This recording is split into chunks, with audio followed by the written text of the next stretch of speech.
প্রিয় দর্শক আসসালামু আলাইকুম। আশা করি সকলে ভালো আছেন। আমি আলহামদুলিল্লাহ ভালো আছি। ফ্রেশ ফিশ কুয়াকাটার পক্ষ থেকে আমি PM মুসা।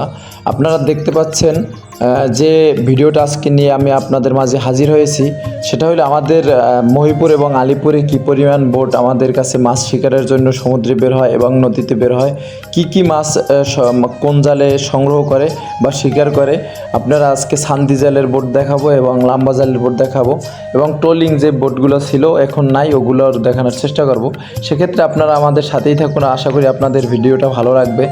ভিডিওর প্রথমে আপনাদের কাছে অনুরোধ থাকবে, আমাদের ফ্রেশ ফিশ কুয়াকাটা চ্যানেল যেটা রয়েছে ইউটিউব চ্যানেল, ওটা সাবস্ক্রাইব করবেন এবং আমাদের ফ্রেশ ফিশ কুয়াকাটা যে পেজটা রয়েছে সেটা ফলো করে আমাদের সকল প্রকার দক্ষিণ অঞ্চলের উপকূলীয় যেই মাছের বা এই অঞ্চলের মানুষের জীবনযাত্রা কেমন হয় এগুলো জানার জন্য আমি এ বিষয় নিয়ে প্রতিবেদন বা কন্টেন্ট তৈরি করব আপনাদের দেখানোর জন্য। আপনারা দেখতে পাচ্ছেন যে লাম্বা জালে যে বোটগুলো এবং যে সান্দি জাল বলি আমরা, যেটা সাদা জাল, যেটা বড় মাছ লাম্বা জালে সাধারণত হাফ কেজি উপরের যে ইলিশগুলো এগুলো ধরা পড়ে থাকে এবং যে সান্দি জাল এটা ছোটো বড় সকল ইলিশই ধরা পড়ে। দেখতে পাচ্ছেন যে আজকে আমাদের প্রায় 3 থেকে 4 দিন। এবছর মোটামুটি আপনার আবহাওয়াটা তেমন 2-1 দিন পরই খারাপ হইতেছে, যার কারণে যারা জেলে আছে তারা খুবই হতাশ এবং যেই পরিমাণ বাজার খরচ নিয়ে সমুদ্রে আপনার মাছ শিকারে যায় তখন ওই পরিমাণ মাছ ধরাও পড়ে না তেমন, যার কারণে এবছর আপনারা জানেন যে ইলিশের দাম খুবই চড়া এবং বাজারের যে তেল খরচ বা বিভিন্ন পর্যায়ে খরচা আছে, এই খরচা দিয়ে আসলে যারা বোট মালিক আছে এবং স্টাফ বেতন দিয়ে তারা পোষাইতে পারে না, সেক্ষেত্রে ইলিশের দাম একটু বেশি।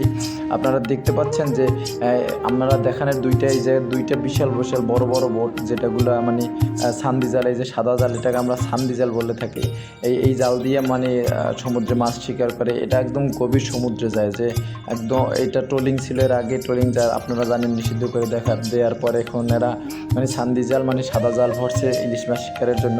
এবং আপনারা যেই নৌকাটা দেখতে পাচ্ছেন, যে ছোট নৌকা, এই ছোটো নৌকা আসলে এই জায়গায় প্রায় 5 থেকে 6 হাজার বোট আছে। এই বোটের বা ট্রলারের কাছে কাছে গিয়া তারা মাছ ক্রয় করে। দেখা গেছে অনেকে মাঝির মাছ রাখে বা বাবুর্চি মাছ রাখে, 2-3টা মাছ রাখে, এইগুলো তারা ক্রয় করে থাকে। এবং দেখতে পাচ্ছেন যে এই যে বোটগুলো তারা সাইডে বা জেডিতে জায়গা না পাইয়া তারপর তারা নদীর ভিতরে, বা এটা খালের মতো, অত বড় নদী না, তারা নদীর ভিতরে নোঙর করে আছে। এবং আপনারা চোখ যতদূর, আমার ক্যামেরায় অত দেখানো সম্ভব না, ওই যে আপনারা ব্রিজটা দেখছেন, এটা হলো আমাদের মহিপুর আলিপুর ব্রিজ। আমাদের চোখ যত দূর যায় অত দূর বোট, প্রায় 1 কিলোমিটার দোনো পাশে বোট, এপার ওপার 2 পাশ মিলিয়েই বোট। এবং এই যে আপনারা দেখতে পাচ্ছেন যে ওপারের যে বোটগুলো আছে, ওপারের একদম যেটা ওইটা ওপার হইলো মহিপুর, আমাদের এই যে আমি যে পার থেকে ভিডিও করতেছি এটা হলো আলিপুর, কুয়াকাটার এক সাইড, এবং কুয়াকাটা একবার, ওপার হইলো মহিপুর এবং আলিপুর, দুইটা নামে আপনারা পরিচিত। এবং এই আলিপুর ইউনিয়নটা হইল লতা সাবলি ইউনিয়ন, ওপার হইল নতুন মহিপুর থানা হয়েছে, নতুন, আগে থানা ছিল না।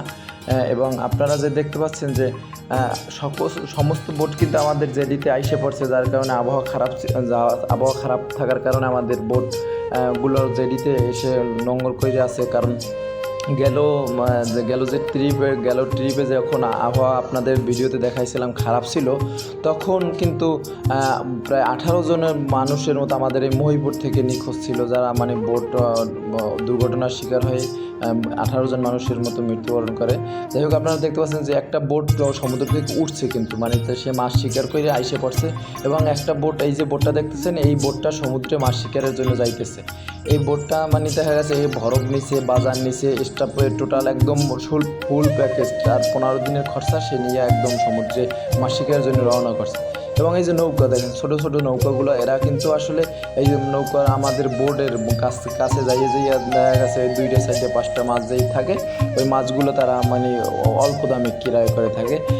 এবং আপনারা যে দেখতে পাচ্ছেন যে 2 পাশে ওপার যে কিন্তু মহিপুর থানা হওয়ার কারণে, মহিপুর কিন্তু এর আগে আপনাদের বলে রাখি, অনেক আগ থেকেই কিন্তু মহিপুর মোটামুটি মাছ ধরার একটা